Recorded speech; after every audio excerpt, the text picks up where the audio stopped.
देखिए, अब इसके पहले हम लोग पढ़े थे प्रेसिडेंट साहब के बारे में, उनके पावर्स के बारे में, उनके क्या क्या रोल है, क्या क्या फंक्शंस हैं। ठीक है, आज हम लोग जा रहे हैं एक और इंपॉर्टेंट एग्जीक्यूटिव के बारे में पढ़ने, जिनका नाम है वाइस प्रेसिडेंट। यानी हम पढ़ने जा रहे हैं उपराष्ट्रपति जी के बारे में, उनके पावर्स के बारे में और उनका क्या रोल रहा है हमारे कंट्री में। ठीक है, सबसे पहले जो आपके एनसीईआरटी बुक में कहता है, जो वाइस प्रेसिडेंट साहब होते हैं उनका भी चुनाव कितने साल के लिए होता है? 5 साल के लिए होता है। यानी अपने वो पद पर कितने साल के लिए बैठते हैं? 5 सालों के लिए। और उनका इलेक्शन बिल्कुल उसी ढंग से होता है जैसा कि प्रेसिडेंट साहब का इलेक्शन होता है। यानी कौन सा मेथड? पीआर सिस्टम पढ़ा था ना, प्रोपोर्शनल रिप्रेजेंटेशन सिस्टम। तो उसी सिस्टम से इनका इलेक्शन होता है। फर्क सिर्फ इतना ही है कि इनका जो इलेक्टोरल कॉलेज होता है, मतलब जो बॉडी इनको चुनता है या जिस बॉडी से इनका चुनाव होता है, उस बॉडी में सिर्फ 2 लोग होते हैं, लोकसभा और राज्यसभा के मेंबर। जबकि प्रेसिडेंट साहब के चुनाव में जो इलेक्टोरल कॉलेज होता है उसमें लोकसभा के मेंबर होते हैं चुने हुए, राज्यसभा के चुने मेंबर होते हैं और साथ ही साथ विधानसभाओं के चुने हुए मेंबर होते हैं। लेकिन उपराष्ट्रपति के चुनाव में विधानसभा से कोई लेना देना नहीं है, यानी उसके मेंबर नहीं होते। ये एक डिफरेंस है। बाकी उसी ढंग से एक इलेक्टोरल कॉलेज होता है जिसमें आपके मिलेंगे लोकसभा के मेंबर, लोकसभा के और राज्यसभा के, ये दोनों मेंबर इसमें मौजूद रहते हैं। जबकि अगर हम प्रेसिडेंट के चुनाव की बात करेंगे तो इसमें 3 लोग रहते हैं, लोकसभा, राज्यसभा के मेंबर और विधानसभा के चुने हुए, यानी तीनों लोग रहते हैं। ठीक है, ये एक डिफरेंस है वाइस प्रेसिडेंट के चुनाव में और प्रेसिडेंट साहब के चुनाव में। ठीक है, समझ गए इसको?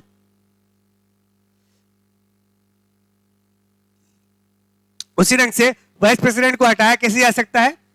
राज्यसभा में उनके अगेंस्ट एक रेजोल्यूशन पास कर कर, ठीक है, और जो लोकसभा में जिसको सहमति मिल जाती है। यानी इनको हटाने के लिए क्या करना पड़ेगा? एक प्रस्ताव लाना पड़ेगा। कहां पर?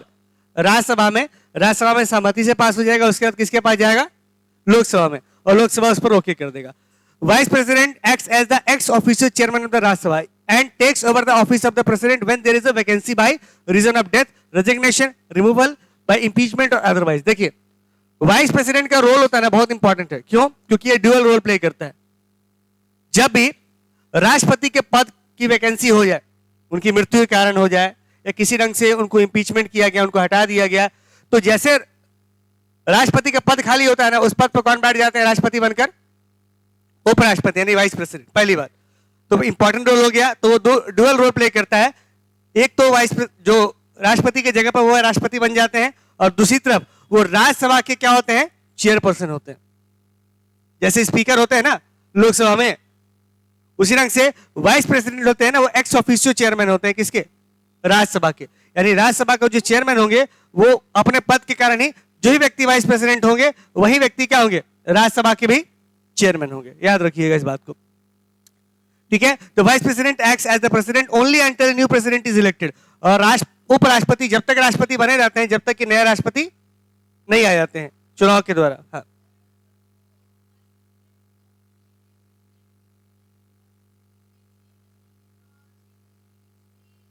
नहीं, ऐसा कोई इसमें 6 महीना 4 महीना का नियम नहीं है। ऐसा इसमें सीधी सी यही बात कर रहा है कि vice president acts as a president only until new president is elected. Yes, example दिया है। नहीं, ऐसा कुछ उसमें नियम नहीं है। ऐसा कुछ वो आपका मिलेगा किसमें? मिनिस्टर्स के केस में। ठीक है, B D Jatti acted as the president on the death of the Fakhruddin Ali Ahmed until new president was elected. तो यहां पर बीडी जेट्टी जी को जो वाइस प्रेसिडेंट उनको प्रेसिडेंट बनाया गया। तो आप देख सकते हैं वाइस प्रेसिडेंट का जो रोल होता है काफी इंपॉर्टेंट होता है 2 कारणों से। पहला ये हो गया कि ये अगर प्रेसिडेंट की पद खाली हो जाए तो उस जगह प्रेसिडेंट के रूप में कार्यरत हो जाते हैं, यानी प्रेसिडेंट के रूप में ये काम करते हैं।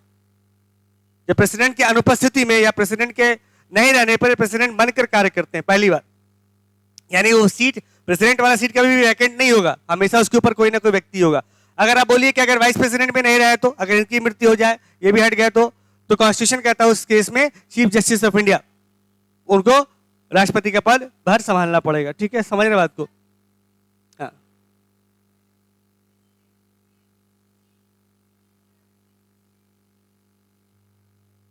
बिल्कुल। वाइस प्रेसिडेंट का जो काम होगा उस वक्त के लिए, फिलहाल कोई व्यक्ति जो डिप्टी चेयरमैन होगा वो देखिए वाइस प्रेसिडेंट का काम क्या होता है? वाइस प्रेसिडेंट का काम होता है mainly act as a chairman of the Rajya Sabha. तो उस वक्त वो चेयरमैन ऑफ द राज्यसभा तो रहे नहीं, वो क्या बन गया? वो प्रेसिडेंट बन गया। तो उस वक्त जो डिप्टी चेयरमैन होंगे ना वो चेयरमैन बन जाएंगे। समझ रहे बात को? Chairman of the Rajya Sabha. तो हमेशा कॉन्स्टिट्यूशन में आपका अलग प्रोविजंस दिए हुए हैं। अब देखिए यहां पर एक चेक योर प्रोग्रेस में क्या कहता है कि मान लेते हैं आप क्या है, imagine that the prime minister wants to impose president rule in one state because the state government has failed to effectively curb atrocities against the Dalits in that state। मान लीजिए किसी स्टेट में जो सरकार है वो अपने इलाके में यानी अपने एरिया में दलितों के प्रति सम्मान व्यक्त नहीं कर पा रही है, दलितों के प्रॉब्लम को सुलझा नहीं पा रही है, या दलितों के खिलाफ अत्याचार को रोक नहीं पा रही है। ठीक है, वहां दलित लोग हैं, उन पर अत्याचार हो रहा है और उसको उस राज्य सरकार रोक नहीं पा रही है। तो कह रहा है कि प्राइम मिनिस्टर चाहता है कि उस राज्य में क्या लग जाए? प्राइम मिनिस्टर साहब क्या चाहते हैं? उस राज्य में क्या लग जाए? प्रेसिडेंट रूल लग जाए। The president has a different position. लेकिन प्रेसिडेंट कहते हैं कि भाई प्रेसिडेंट का कुछ अलग सोच है। He is saying that the provision regarding president rules should be used only sparingly in this situation which of the following courses are open to the president. तो प्रेसिडेंट साहब सोचते कि नहीं, बहुत सोच समझ के हमको प्रेसिडेंट रूल लगाना पड़ेगा। ऐसे नहीं कि जब मर्जी आएगा हम प्रेसिडेंट रूल लगा देंगे और किसी चुने हुए राज्य सरकार को हम बर्खास्त कर देंगे, क्योंकि राज्य सरकार भी तो चुनी के आते हैं ना पब्लिक के द्वारा। अब देखिए इसमें प्रेसिडेंट साहब का क्या रोल होगा? पहला क्या होगा, ये प्राइम मिनिस्टर को बोलेंगे कि हम साइन नहीं करेंगे, ठीक है, that he will not sign on the order promulgated president rule. ठीक है। दूसरा, discuss the prime minister, prime minister को ही डिसमिस कर देंगे। तीसरा, ask the prime minister to send CRPF to that states, बोलेंगे प्राइम मिनिस्टर को जाइए सीआरपीएफ भेज दीजिए, और एक प्रेस स्टेटमेंट देंगे जहां बोलेंगे प्राइम मिनिस्टर गलत है। या फिर discuss the matter with the prime minister and try to dissuade him from taking this action, but if he insist agreeing to sign said order. बताइए कौन सा सही होना चाहिए? लास्ट वाला सही है या इसके पहले? ई सही है ना? प्राइम मिनिस्टर के साथ इस मैटर को डिस्कस करेंगे और उन्हें बोलेंगे कि नहीं भैया प्रेसिडेंट रूल मत लगाइए, लेकिन फिर भी अगर वो इंसिस्ट करेंगे तो प्रेसिडेंट रूल लास्ट में लगाना पड़ जाएगा। तो आपको बताया था ना कि एक बार रिकंसीडर करने के लिए बोलते हैं प्रेसिडेंट और दूसरी बार इज बाउंड टू साइन। अब इस कार्टून को देखिए, इस कार्टून में क्या नजर आएगा? Prime minister and the council of ministers. इस कार्टून में आपको नेहरू जी नजर आ रहे हैं, प्राइम मिनिस्टर साहब, और उनके पीछे उनके मंत्रिमंडल के सदस्य। अब ये कह रहा है there is no council of ministers without the prime minister. This cartoon shows how literally the prime minister leads the council of minister. अब इसको ध्यान से देखिएगा, इस कार्टून में क्या बताया जा रहा है कि प्राइम मिनिस्टर साहब जो होते हैं ना, हमेशा अपने कह सकते हैं मंत्रिमंडल को क्या करते हैं? लीड करते हैं। तो प्राइम मिनिस्टर का काम क्या होता है? To lead the council of ministers. Basically क्या होता है, जैसे फुटबॉल में क्या होता है, एक कैप्टन होता है ना, तो कैप्टन क्या करता है? अपने पूरे टीम को अपने साथ रखता है और अपने टीम को लीड करता है। उसी ढंग से यहां पर प्राइम मिनिस्टर साहब अपने पूरे टीम को, ठीक है, क्या करते हैं, जिसको काउंसिल ऑफ मिनिस्टर बोलते हैं, उनको अपने साथ रखते हैं, लेकिन लीडर वही होते हैं, लीड वही करते हैं। ठीक है। देखिए प्राइम मिनिस्टर साहब के बारे में एक बात जान लीजिएगा, बेसिकली प्राइम मिनिस्टर का कोई यहां पर ना प्राइम मिनिस्टर का चुनाव नहीं होता है। आपने कभी सुना है क्या कि प्राइम मिनिस्टर का चुनाव हो रहा है? आपने सुना होगा मेंबर ऑफ पार्लियामेंट का चुनाव हो रहा है या लोकसभा का चुनाव हो रहा है। तो जितने भी लोग होते हैं ना, आपको जितने लोग नजर आ रहे होंगे इस पिक्चर में, वो सब क्या है? मोरलेस क्या है? सबसे पहले क्या है? मेंबर ऑफ पार्लियामेंट है। ठीक है। अब उस मेंबर ऑफ पार्लियामेंट में से इन लोगों ने डिसाइड किया कि भाई मेरा जो नेता होगा यानी मेरा लीडर कौन होगा? ये व्यक्ति होगा, नेहरू जी होंगे। तो नेहरू जी क्या बन गए? Prime minister. तो मिनिस्टर्स में जो प्राइम है, समझिएगा, मिनिस्टर्स में जो प्राइम है वही क्या है? Prime minister. ठीक है। प्राइम मिनिस्टर के बारे में कहा जाता है फर्स्ट अमंग द इक्वल्स। मतलब ये है तो मेंबर ऑफ पार्लियामेंट ही ना, भले प्राइम मिनिस्टर हो या बाकी मिनिस्टर्स हो, सब क्या है? मेंबर ऑफ पार्लियामेंट ही है। ये सब इक्वल हैं, लेकिन उनमें से फर्स्ट है, लीड कर रहे हैं। इसको कहते हैं फर्स्ट अमंग द इक्वल्स। जैसे सभी जब पूजा पाठ हम लोग करते हैं तो क्या होता है? सही भगवान है ना, बराबर है, लेकिन पहले पूजा किसकी होती है? गणेश भगवान की होती है। समझ रहे ना? तो उसी रंग से यानी फर्स्ट अमंग द इक्वल्स, वो पहले हैं, इनकी पूजा शायद पहले होती है या प्रायोरिटी मिलता है सब बराबर। उसी रंग से प्राइम मिनिस्टर का क्या कहा जाता है प्राइम मिनिस्टर के बारे में? Is the first among the equals. और वो क्या होते हैं? लीडर होते हैं। ठीक है, लीड करते हैं। हाँ बोलिए। काउंसिल मिनिस्टर्स के अंदर बहुत सारे मिनिस्टर्स आते हैं, जैसे कैबिनेट मिनिस्टर्स आएंगे, ठीक है, और बाकी आपके आते हैं स्टेट मिनिस्टर्स आते हैं। जितने भी तरह के मिनिस्टर्स हो सकते हैं वो सब काउंसिल मिनिस्टर्स के अंदर आ जाएंगे। देखिए इसको थोड़ा समझिए, इसको हम बताते हैं आपको।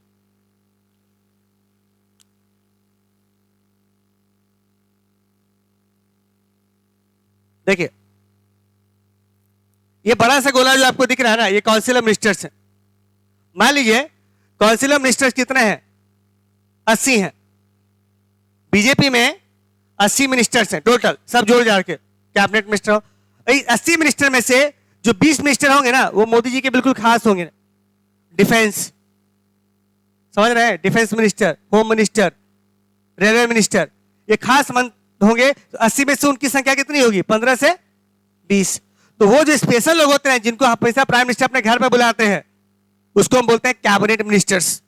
इसलिए आपने सुना होगा हमेशा प्राइम मिनिस्टर साहब अपने घर पे बुलाते हैं कैबिनेट मीटिंग, समझ रहे हैं? तो कैबिनेट की मीटिंग मतलब यही 15 से 20 लोग होते हैं जो उनके बिल्कुल खास मंत्रिमंडल, इसको कहते हैं, देखिए ये पूरे को हम हिंदी में बोलते हैं काउंसिल ऑफ मिनिस्टर्स को मंत्री परिषद, बड़ा सा घेरा, इसमें 80 लोग होते हैं और उसमें से भी 20 लोग बिल्कुल खास होते हैं, इसको हम बोलते हैं कैबिनेट या कैबिनेट मिनिस्टर्स। ठीक है, क्या बोल रहे हैं? अभी अलग अलग मिनिस्टर्स हैं, जैसे डिफेंस मिनिस्टर होंगे आप, राजनाथ सिंह आपके हो गए, उसका होम मिनिस्टर हो गया, तो अलग अलग मिनिस्टर्स है ना। वो अलग अलग मिनिस्टर्स जो होंगे वो सब कैबिनेट मिनिस्टर कहलाते हैं, चाहे वो रेल मंत्री हो, चाहे फिनांस मिनिस्टर हो, चाहे आपके डिफेंस मिनिस्टर हो, चाहे फॉरेन अफेयर्स मिनिस्टर हो। तो जो खास मिनिस्ट्री होल्ड करते हैं ना, उनको कहते हैं हम लोग कैबिनेट मिनिस्टर्स। वो मोदी जी के बिल्कुल करीब होते हैं या प्राइम मिनिस्टर साहब के, और उनको मीटिंग उन्हीं की होती है। सभी 80 लोग को नहीं बुलाया जाता, 75 से 80 लोग होते हैं टोटल, उनको काउंसिल ऑफ मिनिस्टर्स बोलते हैं। हाँ,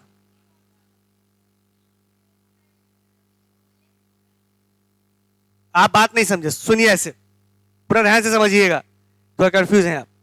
ये रहा आपका संसद, ठीक है? इसमें बीजेपी को कितनी है सीट? 545 है ना टोटल। 545 में 43 मान लीजिए, 43 मान लीजिए, इसमें कितना है? 300 मान लीजिए 10 है बीजेपी और उसके अलाइंस का। सुन लीजिए, अगर 310 है बीजेपी और अलाइंस का, ठीक है, तो ये जो है 310 सीट, ये 310 लोग मंत्री नहीं बन जाएंगे। इन 310 में से कितने लोग मंत्री परिषद के सदस्य बनेंगे? 80 लोग, समझ रहे ना? तो ये बेसिकली 80 हो या 20 हो, सब क्या है? ये बेसिकली है क्या? मेंबर ऑफ पार्लियामेंट है। जो मेंबर ऑफ पार्लियामेंट हो गए वही क्या बनेंगे? मिनिस्टर्स बनेंगे। इसमें एक अपवाद है, आपने पिक्चर देखा होगा नायक, देखें सब लोग, अनिल कपूर वाला, एक दिन का मुख्यमंत्री। उसमें नियम क्या है कि कोई व्यक्ति ना मंत्री बन सकता है, किसी व्यक्ति को मंत्री बनाया जा सकता है। वो रोड चलता आदमी था ना, रिपोर्टर था, उसको मंत्री बना दिया मुख्यमंत्री। कोई मंत्री बन सकता है, वो कोई भी आदमी, लेकिन उसके एक नियम है, वो 6 महीने तक मंत्री रह सकता है। लेकिन 6 महीने के बाद अगर उसको कंटिन्यू करना है तो उसको चुनाव लड़कर जीतना होगा।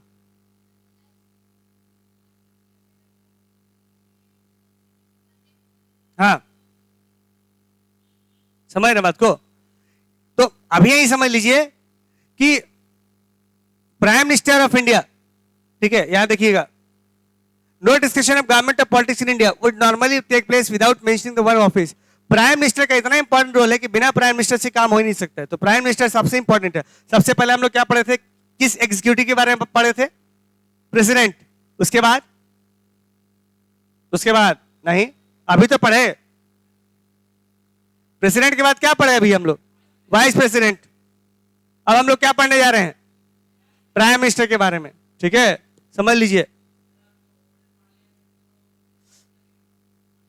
हाँ, अब उसमें बढ़ जाएगा उसमें, लेकिन अभी कॉन्स्टिट्यूंसी जैसे चेंज होगा ना, इसके लिए डिलिमिटेशन कमीशन बनेगी, कॉन्स्टिट्यूंसी चेंज होगा, तो अगले चुनाव में क्लियर हो जाएगा। उसके पहले डिलिमिटेशन कमीशन बैठेगी और वहां पर कॉन्स्टिट्यूंसी डिसाइड होगा कि कितना सीट बढ़ेगा। तो अभी तक क्लियर नहीं है, अभी ये इलेक्शन के पहले हो जाएगा। अभी सीट उतना ही रहेगा, जैसे इसमें मान लीजिए 100 कुर्सी लग सकता है, लेकिन बैठे 85 लोग हैं, समझिए बात को। हाँ, कैपेसिटी उतनी है।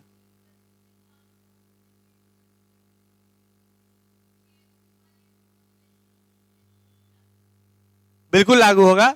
अभी जो अगला इलेक्शन होगा ना, उसमें लागू हो जाएगा ये। अभी बिल पास कर दिया कि जब भी बैठक होगी होगा। देखिए ये सरकार भी ला रही है, जानबूझ के इलेक्शन आ रहा है ना, तो बहुत सी चीजों को लेकर आ रही है। तो बहुत दिन से बिल जो अटका हुआ है जनहित में, उसको लाया जा रहा है, ठीक है, वो एक पॉलिटिकल स्टंट है। क्या देखिए, अभी तक मैं क्या देखा था, प्रेसिडेंट जो होते हैं वो सिर्फ और सिर्फ काउंसिल ऑफ मिनिस्टर्स के एडवाइस पर ही काम करते हैं। और काउंसिल ऑफ मिनिस्टर का बॉस कौन होता है? Prime minister. तो बताया थे प्रेसिडेंट साहब भी क्या होते हैं, बिना काउंसिल ऑफ मिनिस्टर्स के एडवाइस के काम नहीं कर सकते हैं, ठीक है। और काउंसिल ऑफ मिनिस्टर्स का हेड कौन होता है? बॉस कौन होता है? यानी प्रेसिडेंट साहब भी बिना प्राइम मिनिस्टर के एडवाइस के जनरली स्टेप नहीं उठाते, कोई डिसीजन नहीं लेते हैं। Therefore, as the Council of Ministers, the Prime Minister becomes the most important functionary of the government in our country.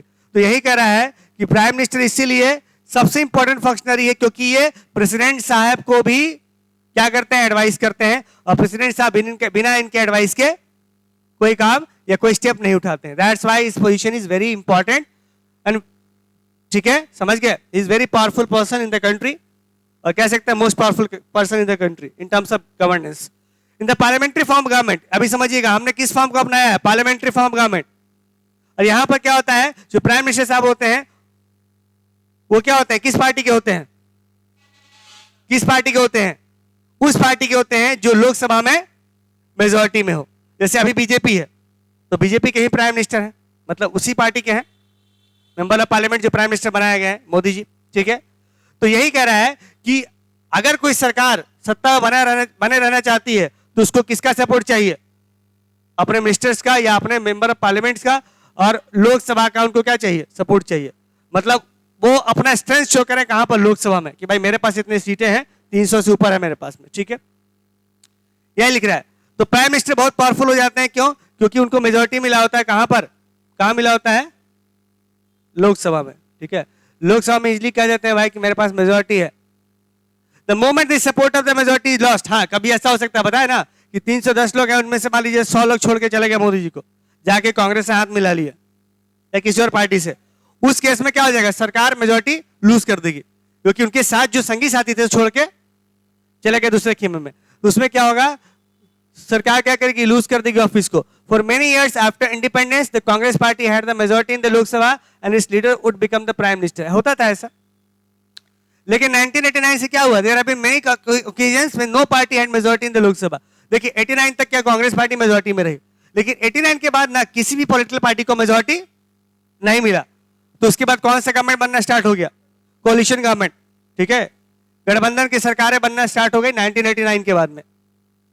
There have been many occasions when no party had majority in the Lok Sabha, ऐसा रहा कि 1989 के बाद में किसी party को majority मिला ही नहीं, तो भाई करेंगे क्या, या तो री इलेक्शन होगा, लेकिन री इलेक्शन भी हो तो किसी को गारंटी नहीं है कि अगले चुनाव में भी किसी को मेजॉरिटी आएगा ही आएगा। तो हुआ भाई कि ठीक है, आपस में हम लोग गठबंधन बना के सरकार बना ले, ठीक है।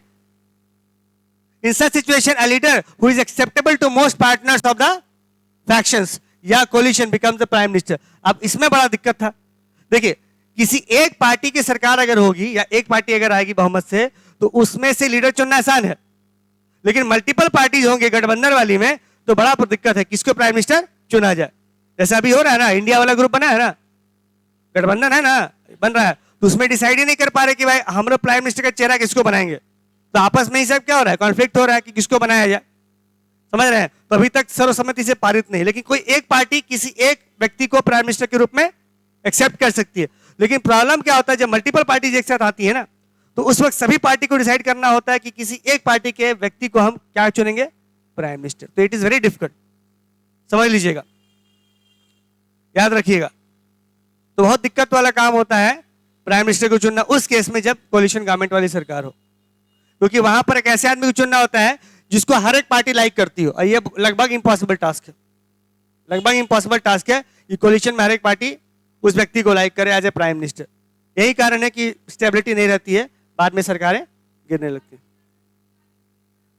करप्शन मत कहिए कि बहुत दिक्कत होती है। जैसे मैं एग्जांपल दूं आपको, अटल बिहारी वाजपेयी जी का, वाजपेयी जी बन गए थे, एनडीए का कोलिशन था, नेशनल डेमोक्रेटिक अलायंस था, और उस वक्त वाजपेयी जी की सरकार थी। और वाजपेयी जी, आपको याद होगा 10th क्लास में एक बुक था आपका डेमोक्रेटिक पॉलिटिक्स, उसमें 2nd नंबर चैप्टर याद कीजिएगा, नाम था फेडरलिज्म।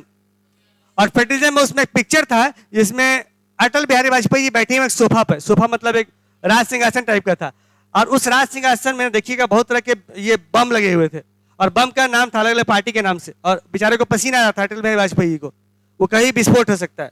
मतलब it is too difficult to seat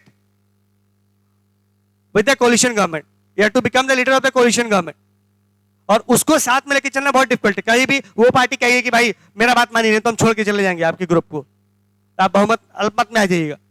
तो हमेशा धमकी मिलती थी उनको, जो ममता बनर्जी हैं आज, वो पहले इसी का सदस्य थी, हमेशा धमकाती थी कि आप मेरा बात मानिए नहीं तो हम छोड़ के चले जाएंगे, ठीक है। तो बहुत दिक्कत होता है सबको साथ लेके चलने में उस कंडीशन में। इसीलिए जनरली कोलिशन गवर्नमेंट होती है ना, बहुत स्टेबल नहीं होती है, अनस्टेबल होती है। ठीक है। Formally leader who has the support of the majority is appointed by the president as prime minister. आपको बताया भी थे, जनरली जिस पार्टी को बहुमत मिलता है उस पार्टी के लीडर को राष्ट्रपति साहब बुलाते हैं और प्राइम मिनिस्टर के रूप में शपथ दिलवा देते हैं, और बाद में वो फिर अपना टीम चुनता है। वो प्राइम मिनिस्टर साहब चुनते हैं कि हमारे कौन से मंत्री, किस व्यक्ति को कौन सा मंत्री बनाया जाए, मतलब मेरे पार्टी में से। ठीक है। अब यहां पर है, याद रखिएगा, अभी तक हम लोग देख रहे थे प्राइम मिनिस्टर साहब के बारे में क्या क्या समझे कि भाई प्राइम मिनिस्टर साहब क्या होते हैं, काउंसिल ऑफ मिनिस्टर्स के क्या होते हैं, हेड होते हैं, लीड करते हैं वो। ठीक है। और उनका रोल काफी चैलेंजिंग हो जाता है कब, जब वो कोलिशन गवर्नमेंट के क्या होते हैं, प्राइम मिनिस्टर होते हैं। एक पार्टी की मेजॉरिटी के अगर प्राइम मिनिस्टर है तो ठीक है, चल रहा है, जैसा भी चल रहा है, कोई दिक्कत नहीं है। लेकिन उनका रोल ज्यादा चैलेंजिंग है जब वो किसी कोलिशन पार्टी में प्राइम मिनिस्टर है, याद रखिएगा। अब यहां पर लिख रहा है the prime minister then decides who will be the ministers in the council of ministers. अब एक बार जिस पार्टी को बहुमत मिला उसके लीडर को बुलाया गया, उसको शपथ दिलवा दिया गया एज ए प्राइम मिनिस्टर। अब प्राइम मिनिस्टर चुनेंगे कि अभी तक मेरे पास जितना भी मेंबर ऑफ पार्लियामेंट है मेरे पार्टी से, उनमें से डिफेंस मिनिस्टर कौन बनेगा, उसमें से रेल मिनिस्टर कौन बनेंगे, उनमें से फाइनेंस मिनिस्टर कौन बनेंगे। मतलब वो अपनी टीम चुनता है, उसको बोलते हैं पोर्टफोलियो डिस्ट्रीब्यूशन। उनको बांटा जाता है, विभागों का बंटवारा होता है। ठीक है। यही लिख रहा है कि ये डिसाइड करेंगे कि हमारे कौन सा मिनिस्टर्स कौन बनेंगे। The prime minister allocates ranks and portfolios to the ministers. ये बांटते हैं मिनिस्ट्री की, डिफेंस आप ले लीजिए, कोयला खदान आप ले लीजिए, आप जहाज रानी ले लीजिए। ठीक है। तो ऐसे करके डिपार्टमेंट बांट देते हैं मिनिस्टर्स को। अब देखते हैं तो बांटते हुए क्या ध्यान देखते हैं, देखते हैं उन कितने सीनियर हैं, उनका पॉलिटिकल इंपॉर्टेंस देखते हैं, उसी हिसाब से बंटवारा कर देते हैं। ठीक है। और कुछ लोग को खास मिनिस्टर मानते हैं। ठीक है। उसको हम बोलते हैं कैबिनेट मिनिस्टर। तो 3 तरह के मिनिस्टर होते हैं काउंसिल ऑफ मिनिस्टर के अंदर, याद रखिएगा, कैबिनेट मिनिस्टर, डिप्टी मिनिस्टर और स्टेट मिनिस्टर। तो सबसे पावरफुल कौन होता है, कैबिनेट मिनिस्टर।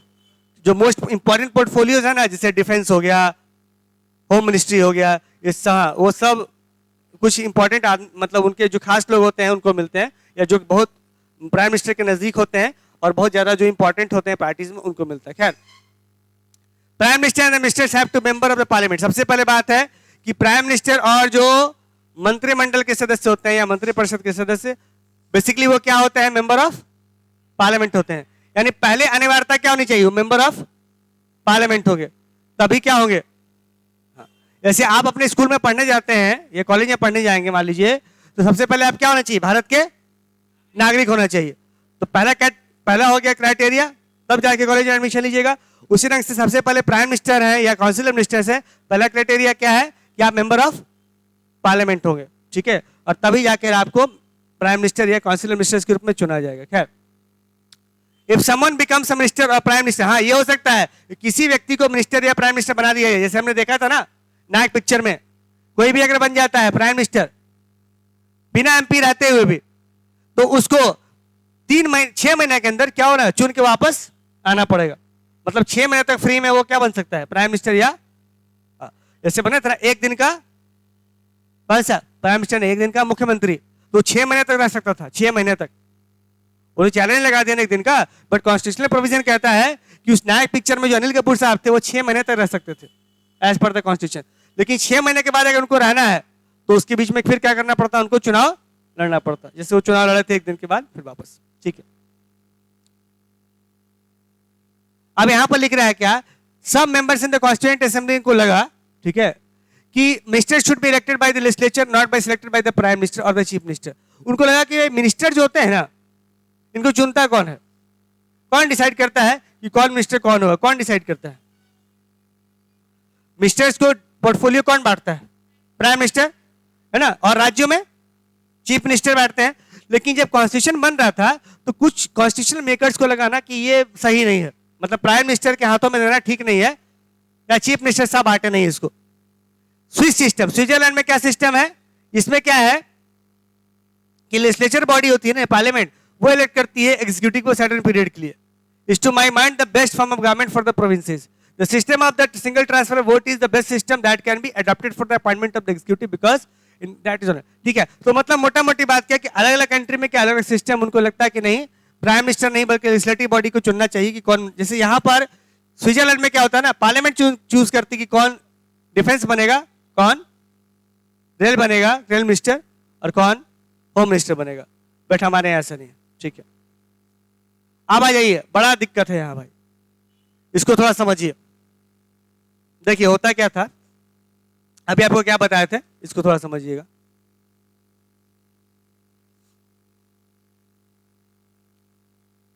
इसको तो बहुत ध्यान से समझिएगा। देखिए पहले आपको बताया था ना, ये कितने लोग हैं, 543 सीटें हैं। इसमें से मान लीजिए बीजेपी को आया कितना, 310 आया, ठीक है। अब 310 लोग मेंबर ऑफ पार्लियामेंट है या बीजेपी के मेंबर है। अब सबको तो मंत्री नहीं बनाया जा सकता है, तो मंत्री कितना बनेंगे, अभी बताए ना 80-75, अभी 80-75 ही बनते हैं। लेकिन पहले था ना राज्य सरकारों में भी कि इतने लोग कंप्लेन करते थे भाई हम लोग आपके साथ जुड़े हैं, हमारा फायदा करवाइए, तो अधिकतम लोगों को मंत्री बना दिया गया। मतलब मंत्रियों की संख्या कितनी हो गई, 120, 125 ऐसे करके, समझ रहे हैं ना। तो जैसे मंत्री कोई, ये आपका पोर्टफोलियो, उसको 2 पार्ट में डिवाइड कर दिया गया। जैसे मान लीजिए एग्जांपल देते हैं, महिला कल्याण एक मंत्रालय, अब बाल कल्याण अलग मंत्रालय, 2 मंत्रालय अलग हो गए, 2 मिनिस्टर भी होंगे, तो नंबर ऑफ मिनिस्टर्स अधिक होंगे, ये कहा गया 120, 125। और इस ढंग की सरकार कहलाती थी जंबो गवर्नमेंट। क्या कहलाती थी, जंबो। हाथी देखें, हाथी, बस भारी भरकम सरकार, जंबो गवर्नमेंट।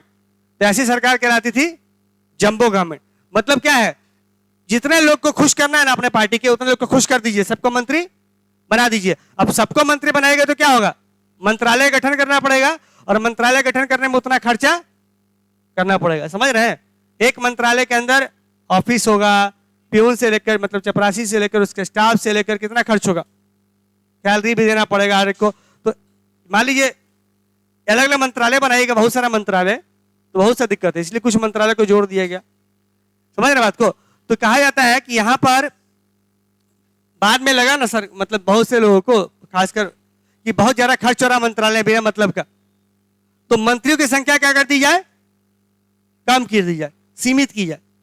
तो कैसे की जाए भाई, तब तो अपना रूल लगा हुआ है, मंत्री तो कितना भी हो सकता है, अपने हिसाब से प्राइम मिनिस्टर डिसाइड कर लेंगे। लेकिन अल्टीमेटली खर्चा किस पे पड़ेगा, जनता टैक्स पे कर रही है ना, तो उन्हीं के पॉकेट से जा रहा है ना, सरले दिला रहा मंत्री जी को। तो अगर ज्यादा मंत्रालय होंगे तो खर्चा ज्यादा भी होगा, समझ रहे हैं। तो इसीलिए कहा गया कि मंत्रियों की संख्या तो कितनी होनी चाहिए। इसके लिए एक कॉन्स्टिट्यूशन में क्या किया गया, कॉन्स्टिट्यूशन में एक अमेंडमेंट लाया गया, पार्लियामेंट में एक अमेंडमेंट पास किया गया। उस अमेंडमेंट का नाम है 91st अमेंडमेंट एक्ट 2003 में लाया गया। और यहां पर लिखा हुआ है what would be the size of the council of ministers, कि मंत्रिमंडल की संख्या कितनी होनी चाहिए, 120 के आसपास, ज्यादा ही है 20 से ऊपर, ठीक है। यहां देखिएगा, आप समझिए ये क्या नियम क्या है। 91st अमेंडमेंट लाया गया, इसका सीधी सी बात आप जान लीजिएगा, इतना पढ़ना नहीं है, सीधा से जान लीजिएगा कि 15% से ज्यादा नहीं होगा। मान लीजिए इसकी संख्या कितनी है 543, तो 543 का कितना हो जाएगा 15%, 80-85 के आसपास, यानी उससे ज्यादा नहीं होगा। उसी ढंग से विधानसभा में जितने भी मेंबर ऑफ पार्लियामेंट के सीट होंगे उसका 15% ही मंत्री हो सकता है मैक्सिमम। नंबर इसलिए नहीं दिया गया क्योंकि वैरी करता है ना, जैसे स्टेट लेजिस्लेटिव असेंबली में चली जाएगा तो वैरी कर रहा है। जैसे हमारे यहाँ बिहार में 243 है, यूपी में ज्यादा है 400 के आसपास, समझ रहे बात को। तो वैरी कर रहा है ना बहुत ज्यादा स्टेट के हिसाब से, नंबर कैसे फिक्स कर देगा। 15% लिख दिया सीधा, जितना भी सीट होगा उसका 15%। विधानसभा उलट लीजिए, विधानसभा में देख लीजिएगा अलग अलग है ना, तो विधानसभा के मेंबर्स भी अलग अलग है, तो उसका 15%, विधानसभा का जो भी होगा ना मेंबर, उसका 15% ही मंत्री हो सकते हैं उस राज्य से। या यहां भी देखिएगा 543 है, तो 543 का 15%, उतना ही नंबर ऑफ मिनिस्टर्स हो सकते हैं। इसीलिए अभी के टाइम में कितने मिनिस्टर हैं, 78 से 80-85 यही मैक्सिमम हो सकते हैं। पहले 120, 125। तो ये नियम क्यों लाया गया? क्यों लाया गया होगा नियम? ताकि सरकार बिना मतलब के किसी को मंत्री ना बनाए और बिना मतलब का फिजूल खर्ची पर रोक लगे। समझ गए बात को? क्लियर है? समझ गए? तो अभी तक हम देखे थे, आगे देखेंगे। अभी तो हम कौन से चैप्टर पढ़ रहे हैं? एग्जीक्यूटिव पढ़ रहे हैं ना। आगे देखेंगे उस चैप्टर का नाम क्या है? Legislative body. उसमें हम पढ़ेंगे और आगे कि कैसे पार्लियामेंट एग्जीक्यूटिव को कंट्रोल करता है। देखिए हमारे यहां बहुत ध्यान से समझिएगा, जो एग्जीक्यूटिव मेंबर्स होते हैं ना, वो कहां बैठे होते हैं? लेजिस्लेटिव बॉडीज के अंदर, यानी पार्लियामेंट के अंदर। अब देखिएगा मोदी जी बैठे होंगे, उनके मंत्री लोग भी बैठे होंगे और बाकी पार्लियामेंट के बाकी सदस्य भी होंगे। तो उन सबको क्या बोलते हैं? Legislative body. तो हमारे यहाँ लेजिस्लेटिव बॉडी और दोनों साथ में बैठते हैं संसद के अंदर। ठीक है, जैसे अमेरिका में क्या था? लेजिस्लेटिव बॉडी अलग और राष्ट्रपति यानी एग्जीक्यूटिव बॉडी अलग और सीनेट आपका अलग, यानी वहां पर संसद अलग है। अब यहां पर लिखता है कि हमारे यहाँ जो संसद होता है ना, पार्लियामेंट, वो एग्जीक्यूटिव को कंट्रोल कर सकता है। तो मोदी जी को जवाब कहां पर देना पड़ता है? मोदी जी को डर किससे लगता है? घबराते किससे हैं? अगर घबराएंगे तो, ऐसे घबराते नहीं है, लेकिन घबराएंगे तो किससे घबराएंगे? अगर घबराना होगा उनको तो किससे घबराना चाहिए उनको? जनता से। तो जनता के रिप्रेजेंटेटिव से, मतलब कि लोकसभा में उनके खिलाफ कहीं अविश्वास प्रस्ताव ना पारित हो जाए। मतलब बेसिकली सरकार पर नियंत्रण कहां से लगता है? अपोजिशन कहां लगाती है सरकार पर नियंत्रण? पार्लियामेंट के अंदर। तो पार्लियामेंट्री कंट्रोल कहते हैं। तो सरकार कोई भी हो, मोदी जी हो चाहे उसके पहले वाले हो, उन सब पर कंट्रोल लगाया जा सकता है कहां से? पार्लियामेंट के अंदर ही। तो parliament has certain mechanism to control the executive. याद रखिएगा, पार्लियामेंट के पास सर्टेन मैकेनिज्म होता है जिससे वो एग्जीक्यूटिव पर लगाम लगा सकती है। अब वो कौन कौन से लगाम होते हैं वो हम पढ़ेंगे अगले क्लास में, लेजिस्लेटिव चैप्टर जब स्टार्ट करेंगे तो। ठीक है, याद रखिएगा। अच्छा, पार्लियामेंट्री एग्जीक्यूटिव का सबसे इंपॉर्टेंट फंक्शन है कि ये लेजिस्लेटिव बॉडी के अंदर काम करती है, मतलब लेजिस्लेटिव के कंट्रोल में काम करती है। बताया भी थे। देखिए, अगर आपको सरकार को, जो एग्जीक्यूटिव का पार्ट है, उसको अगर कोई कानून बनाना हो तो उसके बिल कहां लाएगी? अगर मोदी जी को कोई कानून बनाना है, नया कानून, तो उसके बिल कहां लाएंगे? एग्जीक्यूटिव तो खुद है वो पार्लियामेंट में, लोकसभा में, राज्यसभा में। मतलब वो फिर कहां पर चले जाएंगे? Legislative body. तो किससे अप्रूवल लेना है? अप्रूवल किससे लेंगे? प्रेसिडेंट से क्यों लेंगे? बिल बनाना, अगर नया कानून बनाना है तो बिल लाएंगे, तो बिल के लिए अप्रूवल कहां से लेंगे? लोकसभा और राज्यसभा से। ठीक है, यही लिख रहा है। तो अल्टीमेटली जो एग्जीक्यूटिव होते हैं ना, वो किसके कंट्रोल में होते हैं? लेजिस्लेटिव के। कुछ हद तक लेजिस्लेटिव कंट्रोल में होते हैं, ये बता रहा है।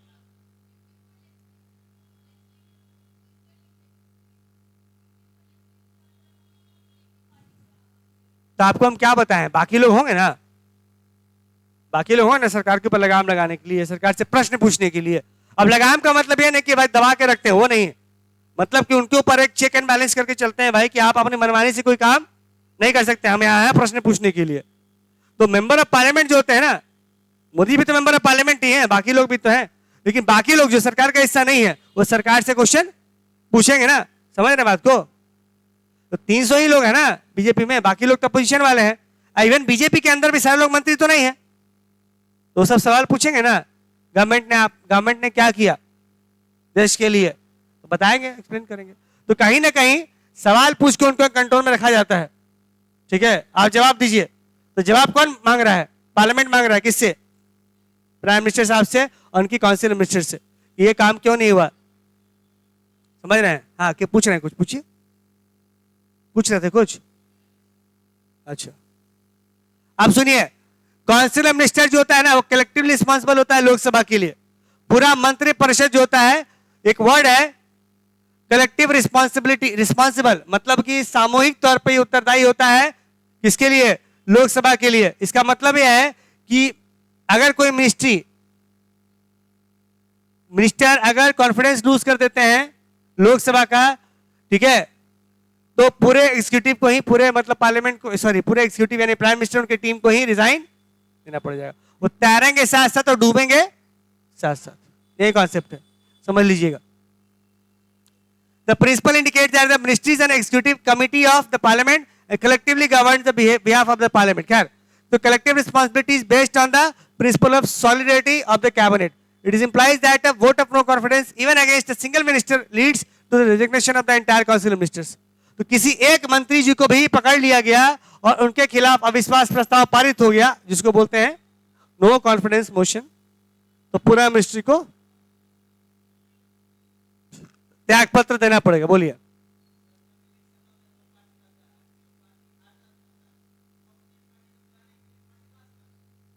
जो पार्टी हार जाता है,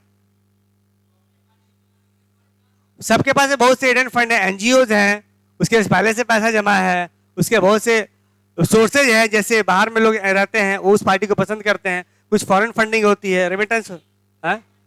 तो हाँ, सीधी सी बात है, व्हाइट मनी थोड़ी होता है सारा कुछ, सारा व्हाइट मनी थोड़ी होता है. अच्छा एक बात बताइए, इवन कि इनकम टैक्स हर एक पॉलिटिकल पार्टी से बोलता है आप इनकम टैक्स भरिए, तो पैसा होगा तब ना इनकम टैक्स भरेंगे. इनके पास पैसा नहीं होगा, इनकम टैक्स क्या को भरेंगे. अभी कहा जाता है कि इंडिया की सबसे बड़ी अमीर पार्टी, सुनिएगा, अमीर पार्टी कौन सी है? कांग्रेस पार्टी. कांग्रेस पार्टी सबसे अमीर पार्टी, अभी भी सब बीजेपी है. उसके बाद सबसे अमीर पार्टी कांग्रेस है. इतना सारा धन इकट्ठा करके उन्होंने शुरू से रखा है, यही पॉलिटिकल पार्टी इकट्ठा कर रही है. तो पॉलिटिकल पार्टीज क्या करती हैं? पैसे उनको आते रहते हैं, बहुत सा फंडिंग है इन लोग का, अलग हिसाब किताब नहीं देते हैं प्रॉपर ढंग से. खैर, it also indicates that minister does not agree with the policy. ये भी है, देखिए इसमें यह भी होता है कि अगर कोई मिनिस्टर सरकार के यानी प्राइम मिनिस्टर उनकी काउंसिल मिनिस्टर से खुश नहीं है उसके डिसीजन से, तो या तो त्यागपत्र दे देगा या तो उनकी बात मानेगा. दो ही चीज कर सकता है, उसके बाद तीसरा ऑप्शन ही है, या तो एक्सेप्ट करेगा. देखिए अगर मोदी जी के टीम में कोई मंत्री जी हैं, वो मोदी जी के डिसीजन से असहमत है, बोले इन्हें हम नहीं मानेंगे, तो उनको फिर दो ऑप्शन उनके पास में, या तो वो रिजाइन दे दें या तो बात मान लें. तीसरा कोई ऑप्शन नहीं है. ठीक है. It is binding on all ministers to pursue the agree policy for which there is collective responsibility. क्योंकि सभी लोग क्या है? कलेक्टिव रिस्पांसिबिलिटी है.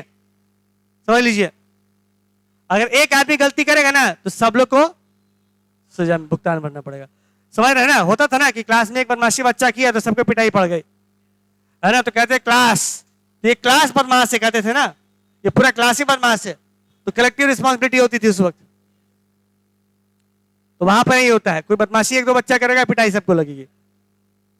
तो यहां पर बात यही हो रही है कि कोई एक अगर रिजाइन देगा ना तो दे सकता है, अगर किसी एक के अगेंस्ट अविश्वास प्रस्ताव हो गया तो पूरे सरकार को इस्तीफा देना पड़ जाएगा. यही लिख रहा है. दूसरा है, किसी व्यक्ति को जो मिनिस्टर है उसको सरकार के हिसाब से ही चलना है. आप सोचिए तो प्राइम मिनिस्टर के बारे में, आगे देखिए प्राइम मिनिस्टर साहब के बारे में क्या लिखता है. यहां देखिएगा,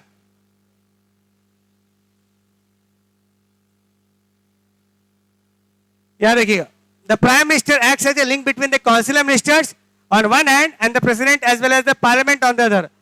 तो पार्लियामेंट, द प्राइम मिनिस्टर साहब होते क्या है? वो लिंकिंग पिन है, मतलब दो के बीच में वो क्या करते हैं?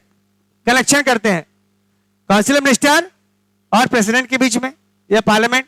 तो वो लिंकिंग पिन है, काउंसिल ऑफ मिनिस्टर और प्रेसिडेंट के बीच में वो लिंक करते हैं, उन दोनों को लिंक करते हैं. एक हाथ से प्रेसिडेंट साहब को सेकंड करते हैं, दूसरे हाथ से काउंसिल ऑफ मिनिस्टर्स को. तो हो गया ना लिंक. प्राइम मिनिस्टर का और क्या रोल होता है? ये लिंचपिन होते हैं गवर्नमेंट के. ठीक है, मतलब कि मेन सेंटर, एपी सेंटर कहते हैं ना, भूकंप का केंद्र जो होता है ना, वही, मतलब जैसे भूकंप के केंद्र के संबंध में हम समझते हैं ना कौन सा? एपी सेंटर कहते हैं. उसी ढंग से प्राइम मिनिस्टर पूरे सरकार के केंद्र में होते हैं.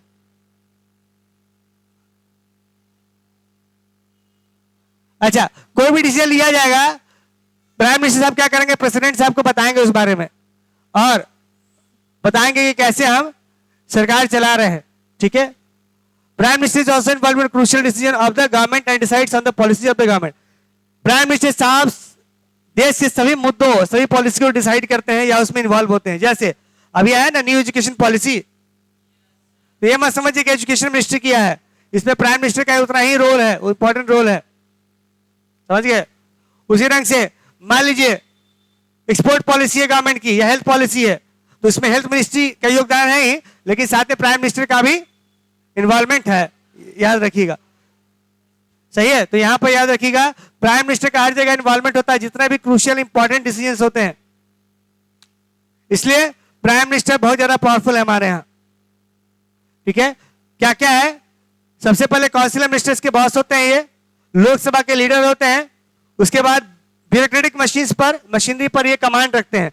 एक ढंग से ब्यूरोक्रेसी यानी आईएएस ऑफिसर जितने भी होते हैं ना, सब पर कंट्रोल रखते हैं, सब पर नियंत्रण रखते हैं। उसके बाद एक्सेस टू मीडिया, इवन की मीडिया को अपनी बात बताते हैं। मीडिया कंट्रोल तो नहीं कहेंगे, लेकिन मीडिया तक अपनी बात पहुंचाने का मतलब पोटेंशियल रखते हैं। Projection of personalities during elections and projection as national leader, और अपने आप को as a national leader project करते हैं। जैसे G20 का मीटिंग हुआ था ना, तो सब आके मोदी जी पहना रहे थे ना, तो ऐसे जो पहना रहे थे, ठीक है, सम्मान जो दे रहे थे, तो सम्मान कौन दे रहा था? मोदी जी दे रहे थे ना। तो मोदी जी बेसिकली है क्या? कंट्री को रिप्रेजेंट कर रहे थे। तो मोदी जी का ऐसे करके पहनाना वो क्या था? शॉल, हाँ, जो भी शॉल पढ़ा रहे थे वो क्या शो कर रहा था? वो भारत के सम्मान को शो कर रहा था कि भारत आपको सम्मानित कर रहा है।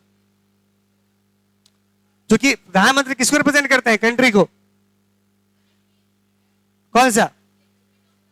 हाँ, तो बताए तो कि वो केंद्र बिंदु होते हैं, गवर्नमेंट के केंद्र बिंदु होते हैं। मतलब उनके आसपास सारे गवर्नमेंट, सारे प्रोसेस घूमता है। समझ रहे बात को? जैसे सूर्य के चारों तरफ क्या होता है? प्लैनेट्स घूमते हैं ना, वैसे कंट्री के अंदर जितना भी गवर्नेंस है ना, सब प्रधानमंत्री के आसपास घूमता है। कोई मेजर डिसीजन जो होता है या पॉलिसी जो होते हैं, बिना प्राइम मिनिस्टर से कंसल्ट किए हुए नहीं बनता है, याद रखिएगा।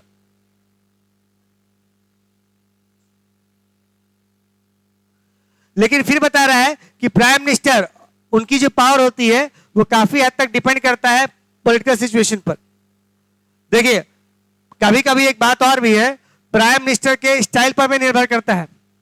वैसे एग्जांपल देते हैं, अगर देश में प्रधानमंत्री की बात करें तो बहुत स्ट्रांग प्रधानमंत्री हुए हमारे यहाँ, जैसे नेहरू जी हुए, इंदिरा गांधी जी हुई, और वाजपेयी जी हुए, और मोदी जी हुए। ठीक है, दूसरी तरफ और आपको प्राइम मिनिस्टर मिल जाएंगे जो दूसरे स्टाइल के, आप कमजोर तो नहीं कहेंगे, लेकिन उनका काम करने का तरीका अलग था। तो काम करने के तरीके के ऊपर भी निर्भर करता है कि वो प्रधानमंत्री कितना इंपॉर्टेंट बन जाता है देश के लिए। ठीक है, अब यहां पर एक बात और है। ठीक है, प्राइम मिनिस्टर जो ही पावर गेन करते हैं, ठीक है, वो पॉलिटिकल सिचुएशन पर डिपेंड करता है। Position of prime minister, council minister has been unaccessible whether a single political party has secured majority। अच्छा, यहां पर क्या कह रहा है? गवर्नमेंट कभी कभी कोलिशन से चलती है, वहां पर बहुत सा प्रॉब्लम होता है, खासकर प्राइम मिनिस्टर को। बताया तो थे कि प्राइम मिनिस्टर को चैलेंज फेस करना पड़ता है, क्योंकि उतने लोग, उतने पार्टीज को लेकर साथ में चलना है। हमारे मतलब देश ने 89 से बहुत सारे कोलिशन गवर्नमेंट को देखा। ठीक है, और बहुत से कोलिशन गवर्नमेंट 5 साल रह ही नहीं पाए, या तो हटा दिए गए या रिजाइन खुद से कर दिए। इसी कारण हमारे स्टूटी पर भी प्रभाव पड़ता है। पहले प्लेस में, these developments have resulted in a growing discretionary role of the president in the selection of prime minister। अच्छा, अभी इसके पहले बताए थे, अगर प्राइम मिनिस्टर मतलब कोलिशन गवर्नमेंट के थ्रू आते हैं तो यहां पर किसका पावर ज्यादा होता है? प्राइम मिनिस्टर का या प्रेसिडेंट का? प्रेसिडेंट का, क्योंकि प्रेसिडेंट के पास में डिस्क्रिप्शन होता है। बताया था ना इसके पहले, डिस्क्रिप्शनरी पावर की प्रॉब्लम कब होता है? जब देखिए ऐसे नॉर्मल केसेस में किसी पॉलिटिकल पार्टी को मेजॉरिटी आ गया तो उसमें से उस व्यक्ति को बुलाना आसान है। अच्छा, इस पार्टी के लीडर कौन है? ये साहब आ जाइए, आप प्राइम मिनिस्टर बन जाइए, आसान है। लेकिन किसी पॉलिटिकल पार्टी को मेजॉरिटी आया ही नहीं, तो प्रेसिडेंट साहब किस पार्टी को बुलाएंगे? बोल लीजिएगा, किस पार्टी को बुलाएं जिस पर भरोसा हो उनको। तो यहां पर अगर ऐसा कोलिशन वाले केस में क्या होता है? प्रेसिडेंट का पावर ज्यादा बढ़ जाता है उनका कर, क्योंकि वो फ्री होते हैं। बताया था ना, विवेकाधिकार शक्तियां होती हैं, किसी को बुला सकते हैं। तो यही होता है, प्राइम मिनिस्टर को सिलेक्ट करने में उनका पावर बढ़ जाता है। दूसरा, कोलिशन में क्या होता है? पॉलिटिकल पार्टनर्स में बातचीत होती है, आपस में बहुत ज्यादा क्या होता है? टकराव होता है पॉलिटिकल पार्टीज के बीच में। इससे प्राइम मिनिस्टर का पावर थोड़ा बहुत घट जाता है। प्राइम मिनिस्टर जो होता है ना, खुल के डिसीजन जिसे कहते हैं ना, नहीं ले सकते हैं, क्योंकि बाकी पार्टी का डर भी रहता है, बाकी पार्टी को भी सुनना रहता है। ऐसा ही मोदी जी खुल के डिसीजन ले सकते हैं, कारण क्या है? मेजोरिटी में इंदिरा गांधी जी थी, नेहरू जी थे। खुल के डिसीजन लेना मतलब जो मन करे वो ऐसा डिसाइड कर लेंगे इन द पब्लिक इंटरेस्ट। ठीक है, क्लियर है? और यही लिख रहा है कि thirdly it has been brought restrictions on the various prerogatives of the prime minister like choosing the minister and deciding their ranks and portfolios.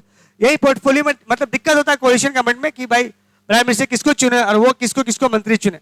अब 4 पार्टी है, प्राइम मिनिस्टर किसी एक पार्टी से होगा, तो प्राइम मिनिस्टर कैसे चुनेगा कि हम मंत्री किसको बनाए, अपने पार्टी से बनाए कि उस पार्टी से कि उस पार्टी से कि उस पार्टी से। बहुत दिक्कत वाला काम है यहाँ पर डिस्कशन। दूसरा कि अगर पॉलिसी और प्रोग्राम ना प्राइम मिनिस्टर डिसाइड यहाँ पर अकेले डिसाइड नहीं करता, जैसे जब गवर्नमेंट मेजॉरिटी की रहती है ना, जैसा भी है, तो प्राइम मिनिस्टर साहब कहाँ से, बीजेपी से पता है उनको, तो एक पॉलिसी सेट करेंगे कंट्री के लिए, कुछ भी जैसे था ना कि जनधन योजना लाएंगे, ला दिया, डिजिटल इंडिया करेंगे, कर दिए, आपका कौन सा यूपीआई आ गया, डिजिटल पेमेंट हो रहा है। लेकिन अगर क्या होगा, कोलिशन गवर्नमेंट होगा तो उसमें क्या होगा, अकेले प्राइम मिनिस्टर डिसाइड कर पाएंगे क्या, कुछ नहीं, अलग अलग पार्टीज डिसाइड करेंगे बहुत सा। Political parties have different ideologies come together both as pre-poll and post-poll allies to form a government. यहां पर लिख रहा है कोलिशन गवर्नमेंट में क्या होता है, अलग अलग पॉलिटिकल पार्टीज या तो इलेक्शन के पहले हाथ मिला लेंगे जैसे अभी इंडिया, या तो इलेक्शन के बाद बनाएंगे कोलिशन बनाएंगे। लेकिन दोनों ही केसेस में क्या होगा, सरकार यानी प्राइम मिनिस्टर के हाथ में पावर कम होगा, ठीक है, और वहां पर प्राइम मिनिस्टर सिर्फ नेगोशिएटर की भूमिका में रहेगा then as a leader of the government. मतलब वो लीडर के रोल प्ले कर ही नहीं पाएगा, वो नेगोशिएटर ही बना रहेगा, वो उसको शांत कराएगा, वो उससे बातचीत करेगा, उस पार्टी से सबको शांत कराते रहेगा, सबको एकजुट करते रहेगा। तो काम क्या करेगा प्राइम मिनिस्टर उस केस में। उसी रंग से स्टेट लेवल पर भी वही कंडीशन है, ठीक है। यहां पर भी देखिएगा जैसे यहां पर प्रेसिडेंट होते हैं वैसे वहां पर क्या होते हैं, गवर्नर होते हैं, ठीक है। लेकिन गवर्नर जो होते हैं वो प्रेसिडेंट के द्वारा ही अपॉइंट किए जाते हैं, याद रखिएगा। क्लियर है, बढ़े आगे। Though the chief minister like the prime minister is the leader of the majority party in the assembly, the governor has more discretionary power. यहां पर याद रखिएगा गवर्नर को प्राइम ज्यादा डिस्क्रिशनरी पावर मिला होता है राज्यों में, मतलब गवर्नर को ज्यादा शक्तियां मिली होती है। तो अगर आप कंपेयर कीजिएगा ना तो देखिएगा वहां पर president, prime minister, council of minister, यहां पर governor, chief minister, council of minister. समझ गए, आप बता दीजिए इसको देख के। उसके बाद पढ़ेंगे हम लोग आईएएस के बारे में नेक्स्ट क्लास में, आईएएस अधिकारी के बारे में। देखिए क्वेश्चन कीजिए इसको, आइए।